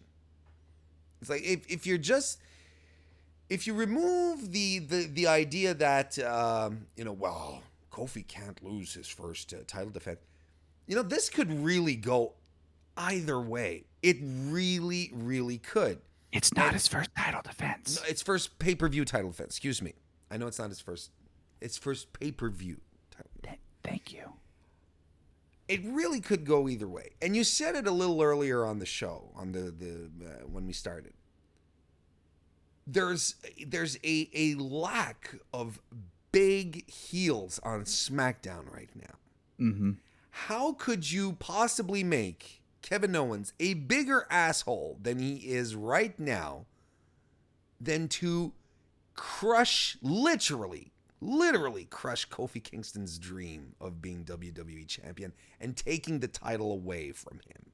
Like, it is such perfect heat that he'd get. Mm-hmm. Let them feud right into SummerSlam and have Kofi win it back, kind of thing. It'd be a great story too, and it would just cement Owens like as the top asshole on the brand, and that's what they need right now because they don't have anyone as strong on SmackDown as a heel. Not even Elias. Elias is not. He's too much of a tweener, if you ask me. I don't know how I feel about who's going to win. I would argue that Kofi's character actually needs to lose because what makes him so endearing is he is actually this underdog they want Roman Reigns to be. So it's the struggle. He had his great big feel good moment. New Day celebrated with him. And then he had his good moment where he retained over Daniel Bryan, right? He beat Daniel Bryan clean on SmackDown like 2 weeks after. Am I correct there? Yeah, that sounds right. Okay. So, we've got a successful title defense. Honestly, for an underdog character, WWE has actually given us what we need for a babyface champion that's an underdog. He doesn't need to hold the belt anymore. Kofi Kingston holding the belt for a long time as this underdog character kind of devalues the draw of him as an underdog, and then eventually we're just going to want him to lose. Kevin Owens can carry that heat. Mm-hmm. If it can't be Baron Corbin to take the heat, it has to be him or it has to be Elias that takes the heat. And damn it, Kevin Owens has shown before that whenever he holds a belt, he holds it well, and he can carry a feud if you give him a chance. I think Kevin Owens is winning. I think that's my pick. Chat is divided, honestly. This should be. That means it's a good feud. By the way, when we were talking about the best heel in wrestling, Bobaruski said Ciampa waves, Tommaso Ciampa waves, and when we were talking about who's the best heel in wrestling today, mind you, Bobaruski, he's inactive, but you understand what he means. Well, but yeah, no, there's a lot of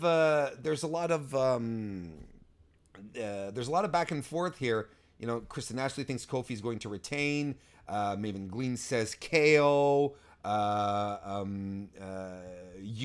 Thinks and hopes Kofi retains. Batmobile. Oh, I get it. Mm-hmm. I get it. Says, I believe Kofi wins, and when Big E returns, he turns on Kofi. See, I don't think the New Day is ever going to split up. Never say never when it comes to WWE breaking up factions. I honestly don't. They're good. I really, really don't. There's a bunch of people. It's going this way, and I like this. I like a match where we are going to be on pins and needles for this one because it really could go either way. Either way works. I as well, Anthony, think Kevin Owens is going to win because it's what makes the most sense going forward. It's the story that makes the most sense. It does. And to cover my bases, because this is a hard one to predict, since I'm predicting the show with John tomorrow on Smark to Death's YouTube channel. Oh yeah. I'm probably just going to pick Kofi on that side. That way, one way or another, I was right. Just pick the opposite of everything. I understand people thinking that Kofi losing his first pay-per-view, like CM Phil thinks it would be a colossal mistake, but I don't agree. I think Kofi can handle it. I think it's okay, and I think I want KO to win. People are going to love him more and he's going to lose in a way where everyone is going to be like heartbroken, and it's going to be it's just going to be like, dude, dust yourself off and go after it again. You can do it, kind of thing. Also, this helps me with my prediction that Almas wins, because was that your prediction? That Almas wins the Money in the Bank match? Yeah, that's who I predicted to win. Okay, it helps with that, because let's say Kevin Owens. I predicted Drew. So let's say Kevin Owens loses. Kofi's celebrating with Xavier. They're very excited. They say this is for E. Mm-hmm.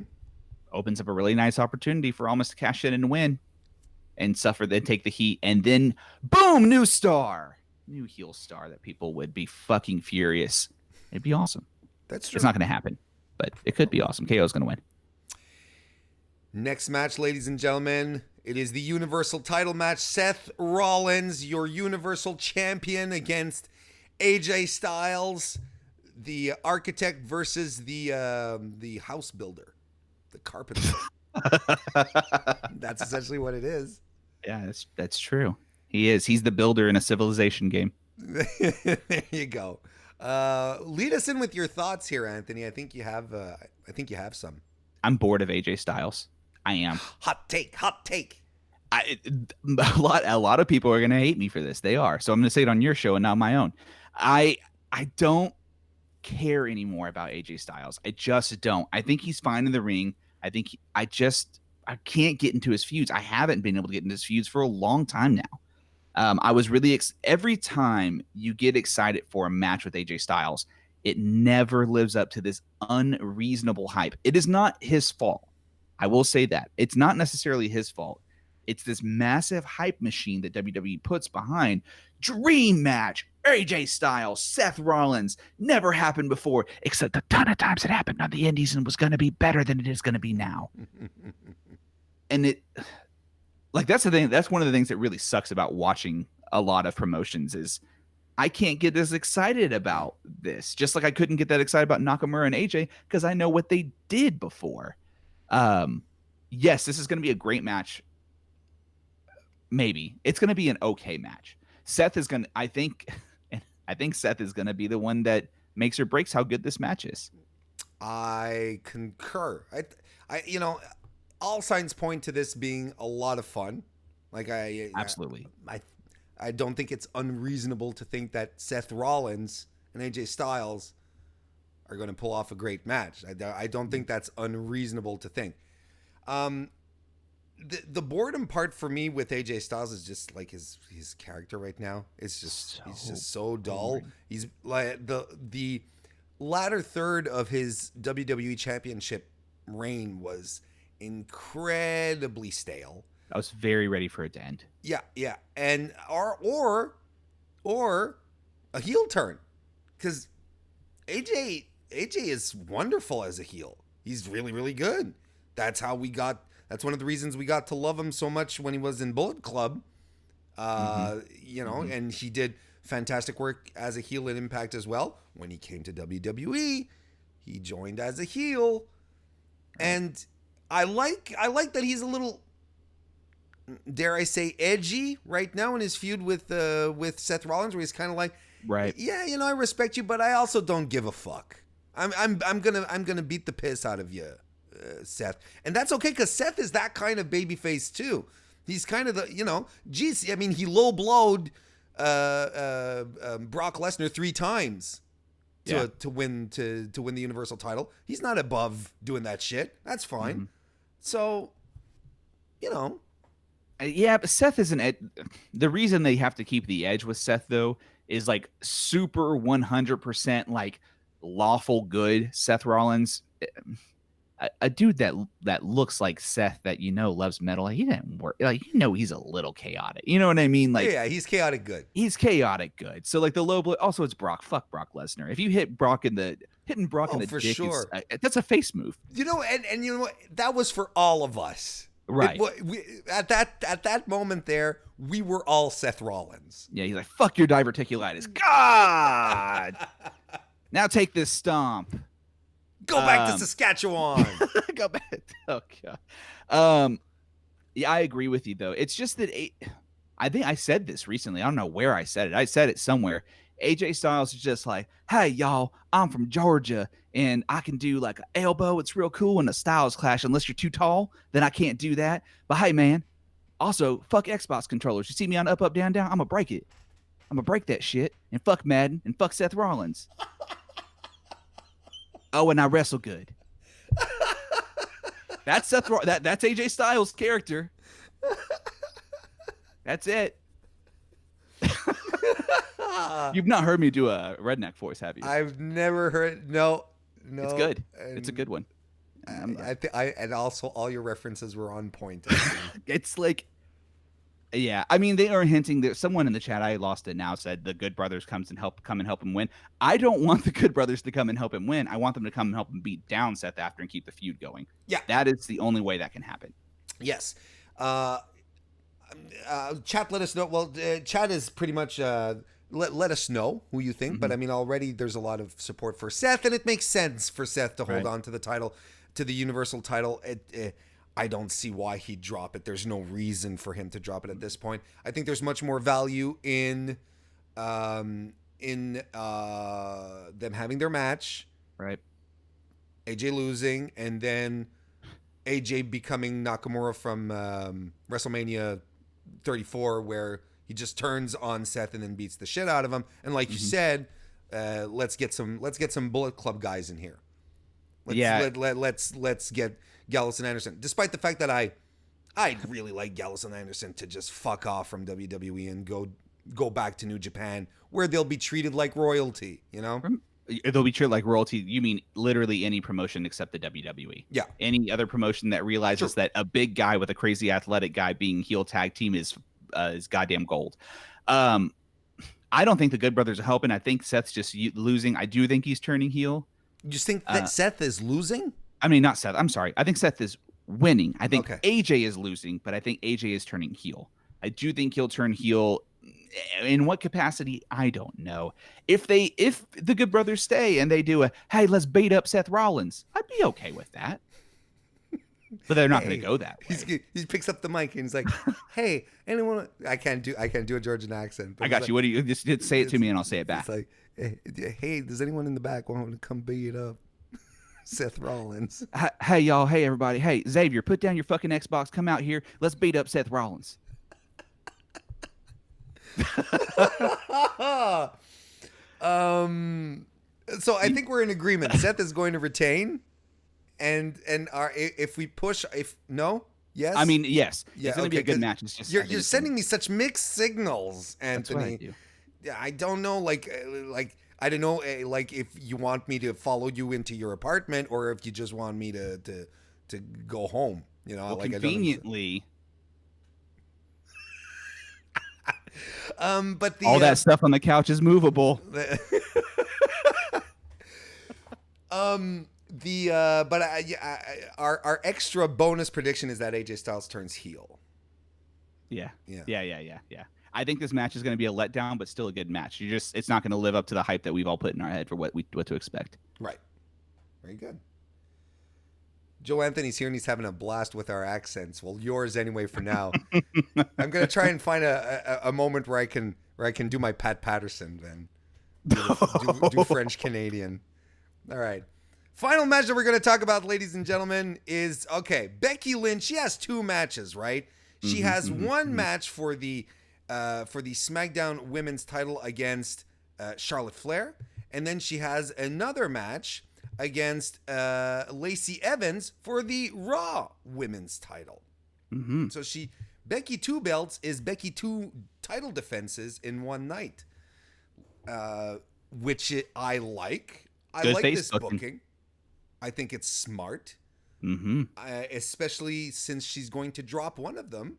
Might as well be, in a situation where she's completely exhausted, where she overextended herself.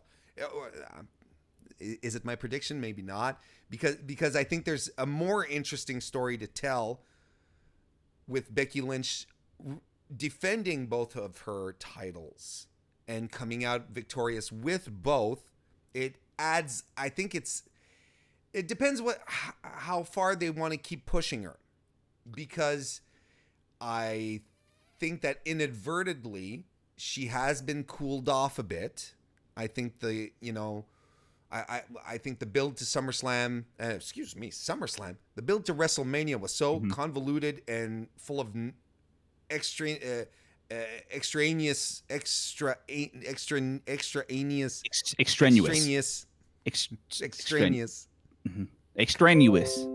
that there was so much superfluous. Oh my fucking god! Hooked on phonics with the Warren. They added on so many layers of shit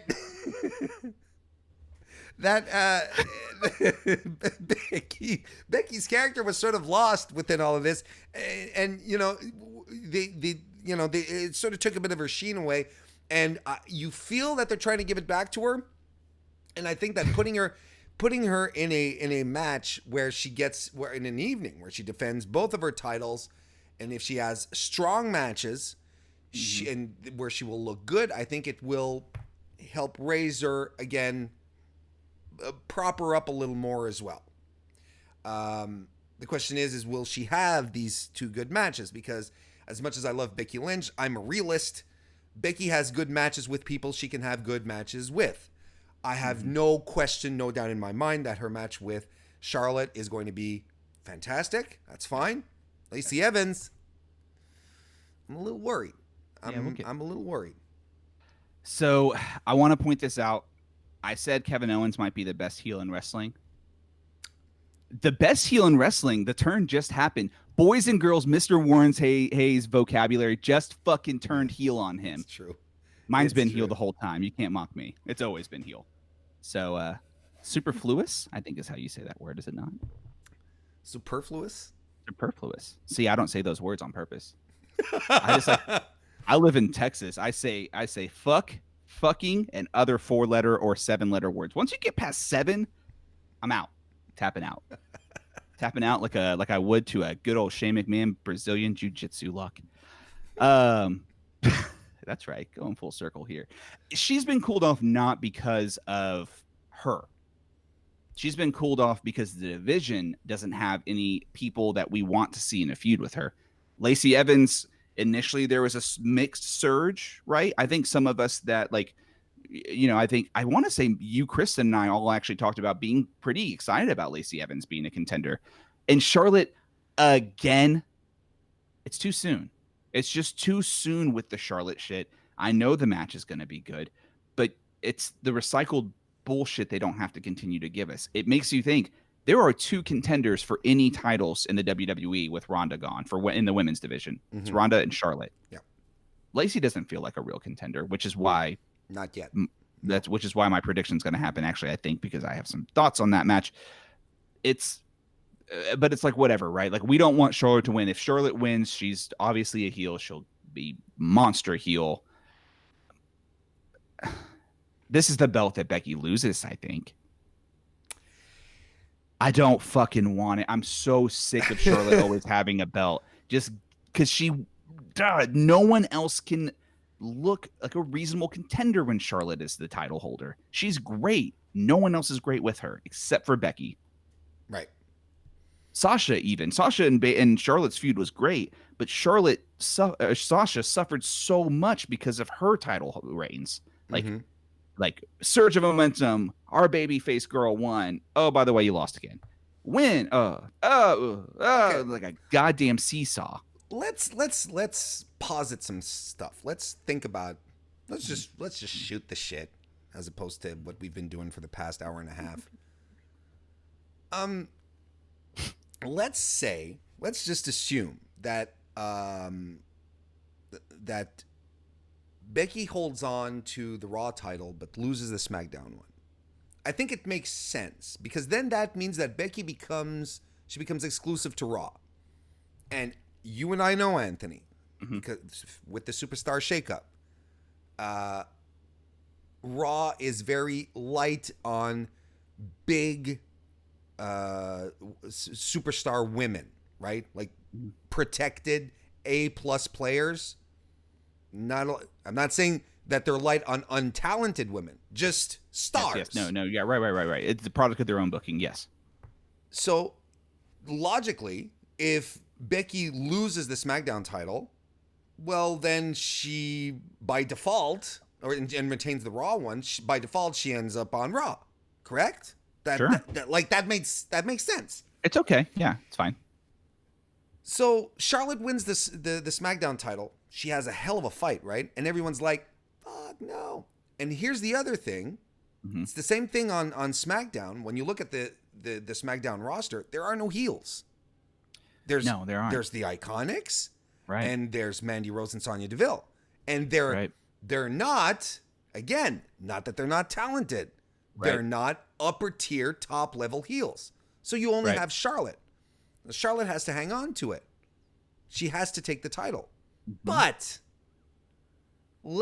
and this is where I think the whole scenario is going to be drawn out. It will all depend if Charlotte takes the title or not. It will all depend on who wins the Money in the Bank women's ladder match.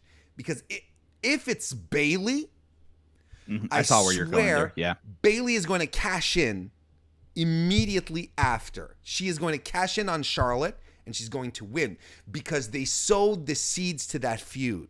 Right. On SmackDown. That feud's really always there, too. The feud's always there. The feud is always there, but they brought it back into our consciousness. Charlotte beat Bayley. Bayley, hit the ring, talk shit to Becky, talk shit to Charlotte. And I loved that. That was a fantastic segment. Well, so good. And it called back to their history. They flashed the hand sign, all of that good stuff. So Charlotte continues to be major asshole heel because she takes the title from Becky, who we love, but then who becomes our new SmackDown Live superhero? It's your girl Bayley. She runs down, she cashes in, and she becomes the hero that SmackDown needs. So let's and it makes no sense with what I predicted previously because I say Nikki Cross is going to win. But but my point here is that if Bayley wins the Money in the Bank match, which is my second pick, honestly, yeah, I definitely see that scenario being played out. So, damn. And let's think about this as well. There was that rumor, right, that Sasha was supposed to come back and that they thought she was going to show up in Money in the Bank and win. And is that not exactly what they would have done if Sasha didn't come back? If Sasha's spot in WWE died for that moment you just predicted for Bayley to win Money in the Bank and cash in on the same night, I'm going to cry like Cersei Lannister when she was accepting her death last week.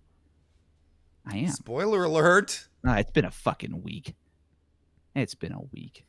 It's been a week. But that's brilliant booking. And no, we both picked Nikki Cross. But let's be real, we're wrong. I mean, I'm okay with saying that now. Like, they're not going to put the person they just put in today on there.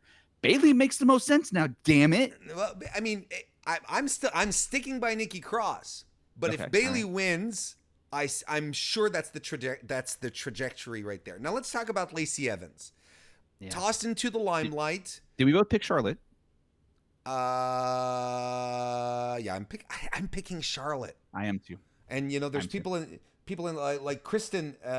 Kristen thinks that Becky is going to win against Charlotte, but lose against Lacey Evans. So let's talk about Lacey Evans since Becky's had too many wins over Charlotte. She ain't getting another one. There's that, and it'll never. This feud will always be switch on, switch off. It's Flair and Steamboat. It's it's basically if they ever want to get back at each other, it's fine. We're going to be ready for it. Charlotte's got to get one once in a while. Yeah. Yeah, exactly. Lacey Evans tossed into the title situation. A lot of people saying she's too new, she's too green. What the hell? She just got called up. She hasn't done anything except strut up and down the aisle. But you know what? Anthony? She's a goddamn good character and a convincing heel. You know what's heel the most to me? Tell me. That video she started. I'm a good Southern lady, and I'm going to make sweet tea. And then she made sweet tea, Warren, Mm-hmm. and it was wrong. She She's didn't like, make it right. now just look here. I'm gonna take this here sugar and like a real lady, pour all. She didn't put enough goddamn sugar in there. In the South in Texas, because Texas and the South are not the same. So Tell fuck me. off if you think that. In the South in Texas, your teeth fall out if you drink. If you get a good glass of sweet tea, don't put a goddamn lemon in there. I want sugar. I want to see the sugar, and I want to wonder if I'm actually diabetic after I finish a glass. And like, I'm not, but be like, oh, that's an insulin spike. Oh shit. Like, give me that's what we want. That's what I need. I'm okay with Lacey Evans. She's been fine. She's not particularly fun in the ring. But we haven't seen her much. But look, I'm familiar with her NXT work, and Right. she's okay. And I'd said it on my recap show that I do every Wednesday night on FightfulSelect.com, 10 p.m. Eastern, live for subscribers only. Lacey is just one of those gimmicks in NXT that would just never take off. It was a gimmick for Maine, and the way she wrestled was for Maine. Just get her off. There is a style to NXT wrestling. She didn't have it. It didn't mesh with her. So moving her up there is fantastic. Look, they're doing exactly what we want. We want new stars. We want strong women. There's nothing stronger than being put into a title program with one of your hottest stars in the company as well. Right. Probably your hottest star in the company. I mean, like, Becky's still your hottest star in the company, I think. She's still the name that's brought up the most. Yeah, it's still the name that, her or Kofi these days. Let's anyway. It's a debate for another time. I'm okay with you. I'm okay with that. I agree with you. They've legitimized Lacey. They've done a fantastic job of pulling her up, us being like with no fucking direction when they pulled her up in the stupid ass fucking walk away. God, I hated that. But it ended up worth it when she showed up. Yeah. She was waiting for the right person to punch in the face. So now, revisionist history tells you that okay, this makes sense. They've legitimized her. She felt okay. I thought she was stellar in the contract signing on Monday. I thought her promo work was absolutely fantastic. She knows her character. She understands her character. Like she's 100% into it. And not an easy thing to do, to be able to shine in a situation where you have Becky Lynch, who is a natural on the microphone, and Charlotte Flair, who is a demon on the mic when she's a heel. Like, she could have easily just been completely outclassed here. Right. But she was able to hold her own. She looked fantastic. I don't think Charlotte would outclass her on the mic. I don't think so, because they're two different promo styles. Charlotte Flair's is like this, and I hate you. Like, she's good, but it's a very whiny, princessy, heelish stuff. Like, Charlotte Flair has a very certain rate of speech, and they're just different, right? Like, they speak in different ways. I don't think she would have been outclassed. I think Lacey still would have been fine. The only thing I'm worried about, I think we mentioned it. The only thing I'm talking about that I'm worried about, we've mentioned it. Lacey Evans' in-ring work may be a detriment, because I really think that Becky needs to work with someone that can have a good match. Yes. And I'm not convinced that Lacey can have a good match. And I'm not saying that Becky needs to be carried. I'm saying that Becky needs to work with someone who can work. I think it's okay. Because I don't think Becky can carry, is what I'm saying. She can't. No, it's okay now to criticize Becky Lynch, right? Like, she got her moment at WrestleMania, and it's out of love. It's not because we don't like her. Right, we want her to improve, but we saw her against Alicia Fox a couple of weeks ago. Sure, Alicia hadn't been in the ring for a while. There's probably some ring rust, but Becky couldn't carry her. It was just sloppy. That's a little alarming though, because Alicia Fox is certainly not bad in the ring. She's Got not the best bad. She's got the best Northern Light suplex in the game today. She Hmm. sure does. Um, I agree wholeheartedly. This feud is okay on the mic. It's been fine on the mic. Lacey's been she's been presented as legitimate, and she's had short enough matches to not really suffer. But this is going to be a huge knock on Becky Lynch when she can't carry this match, and this match isn't good, because then the goddamn critical Twitter people are going to pop up and they're going to say Becky fucked up the fit. Not that she did. This is what they're going to say. Becky fucked up the finish of WrestleMania 35. Becky's match with Lacey was terrible. And then you have a dangerous trend. So I hope that's proven incorrect, but I don't think she can work with Lacey, because I don't think Lacey is very good in the ring. And she's certainly not ready to work with someone that's not Charlotte or Bailey, or if a Sasha was there, or Natty. Let me give you a nuance here. I think Mhm. it'll be fantastic if they brawl. I think if this is a fight rather than a wrestling match, it's going to be fantastic, because Becky can throw, and they had a pull apart brawl a couple of weeks ago, which was really fun. I think if this is what they do, this is the instead of trying to impress us, with moves, if they go down that road, I think it'll be okay. I'm going to go extreme with my prediction here. Go extreme. Becky no belts. Holy shit! Both belts? I saw someone else say this in your chat too, that Carmella got the belt when she was green. Becky doesn't need the belts anymore. Just like Kofi. She doesn't I need. disagree. I don't. Becky. I think she does. I think she needs to lose the belts to get her momentum back. She's a chaser, man. She's. It's just like with fucking Dean Ambrose years ago. We wanted it, we got it, and then cool off. If you take the belts off Becky now, you don't have to worry about having her fall into the spot where Bailey is right now, where it's like, or where she was before this push, which was the fans can get behind her, but give me a reason to cheer for her, and then huge molten lava eruption of emotions. I think Lacey could use the belt more. I think they're really behind her. I believe the rumors that they saw her as a Lacey Evans, as a Roman Reigns type heel. I'm going Lacey. I'm going Becky no belts. I am. That's pretty bold. And she's gonna fight to get her belts back, right? Because this is her character. Her character is like, I lost my belts. Those are my belts. Those are my titles. Give me these titles. Is that your back. Irish one? Is that your Irish accent? It's bad. Yeah, I'm gonna stick with Southern. These are my titles. These are my titles. I didn't even mean to lean into that. I did. And she's gonna want them back. And then she's not gonna get these rematches because there's no rematch clause. And then we have Stephanie versus Becky, and we all hate ourselves at SummerSlam. Stephanie McMahon? Have you not seen? I spent a lot of time on. I don't know why I invite you to these shows. I'm going. They love authority angles, and they don't have Ronda anymore.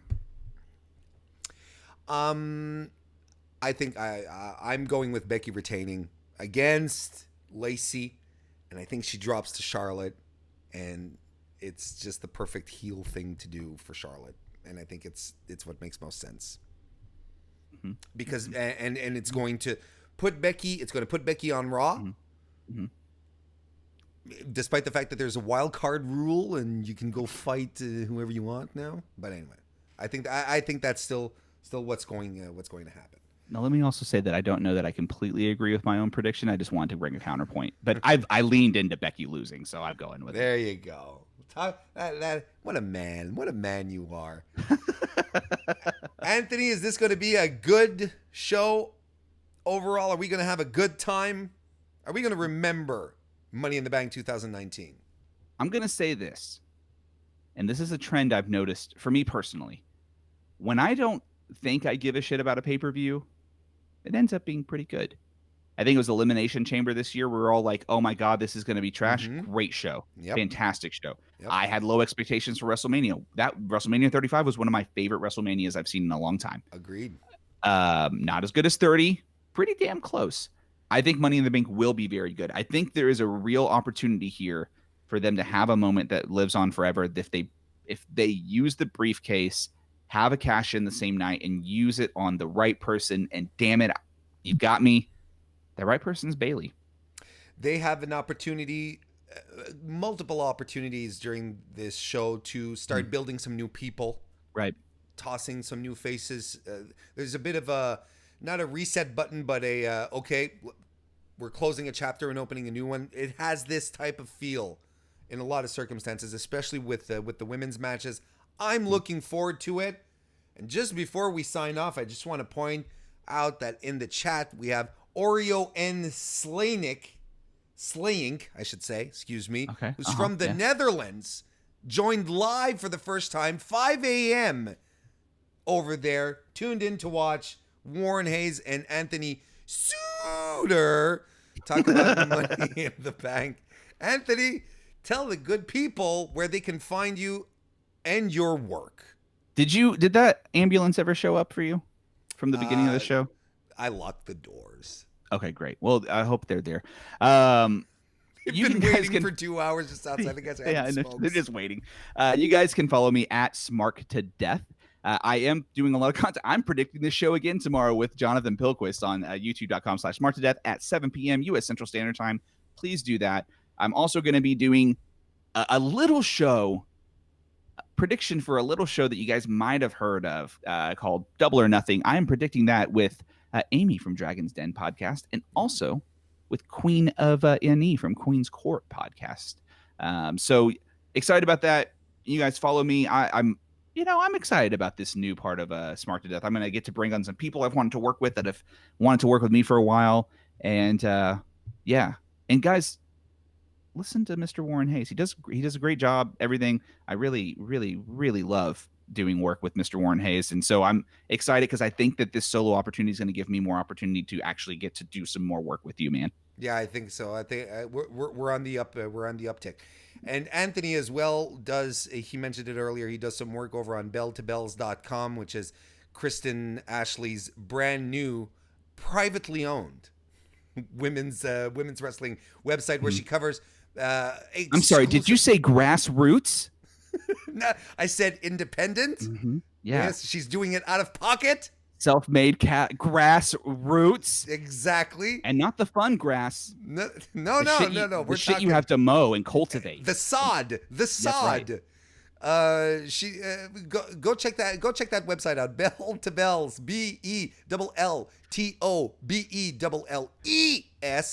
BELLTOBELLES.com, and you can follow on Twitter as well. There's so many fantastic, talented people like Anthony who are there as well. People, if you're friends of the show, you hear us talk about Joe Anthony in the chat. He's there as well, writing some fantastic articles. We have Harmony Cox, we have Laura Morrow, we have Tom Collahue. And I feel bad because I know I'm forgetting some really, really great people, but it's fantastic. Best place to get your women's wrestling coverage, opinions, thoughts, passion. A lot of people who are doing it just because they love talking about it and they just want a proper outlet to talk about it. So go check that out as well. And I mean, if you guys are here, you already know about my YouTube channel. You can also, if this is the first time you pop in, consider subscribing though. That's fantastic. Anthony, I'm going to say it again. We broke current contender viewership this evening. So thank you very, very, very much for popping in. I am going to start calling you the draw now. Yeah, you know what sucks though? I don't draw like this on my own show. Well, so we must be like the Wonder Twins. That's right. Just wait till they come in and we're using the couch. Meow. Boys. All right, we're gonna wrap this one up here. I want to thank everyone who joined us here live in the chat. That was fantastic. So many people. I really, really appreciate it. It always makes me feel very warm and humble at the same time that you guys want to come hang out with us. Enjoy Money in the Bank, everyone. I'll be back on Monday for my Raw recap. And in the meantime, well, we'll see you next time.